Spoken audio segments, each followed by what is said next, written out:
సినీ నటుడు బాలకృష్ణ 100వ సినిమాగా సంచలన విజయం సాధించిన గౌతమిపుత్ర శాతకర్ణి సినిమాకి వినోదపు పన్ను మినహాయింపు ఏ విధంగా సమంజసం అన్న కేసు నిమిత్తము ఆ సినిమాకి సంబంధించిన రికార్డులను తమ ముందు ఉంచాలని ఉమ్మడి హైకోర్టు మంగళవారం ఏపీ ప్రభుత్వాన్ని రాష్ట్ర వాణిజ్య పన్నుల శాఖను ఆదేశించింది.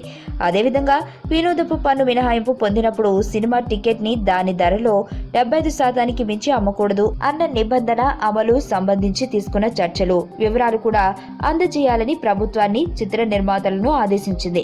తదుపరి విచారణకు ఈ నెల 31కి వాయిదా వేసింది. ఈ మేరకు ఏసీజే జస్టిస్ రమేష్ రంగనాథన్, న్యాయమూర్తి జస్టిస్ సమీం అఖ్తర్తో కూడిన రాష్ట్రాలలో వినోదపు పన్ను మినహాయింపుతో మొదటి వారంలోనే డిస్ట్రిబ్యూటర్స్ కు లాభాలు పండించిన శాతకర్ణి సినిమాకు చెందిన రికార్డులు, కలెక్షన్స్, షేర్స్ బాలయ్య అభిమానులు చెబుతున్నప్పటికీ ఇప్పటికీ నిర్మాతలు అధికారికంగా ప్రకటించకపోవడానికి ఈ తరహా ఇబ్బందులు ఎదుర్కోకూడదనే భావంతోనే నిశ్శబ్దంగా కలెక్షన్స్ జోలికి పోకుండా ప్రచారం చేసుకోవడం జరుగుతుందని సినీ విశ్లేషకుల భావం.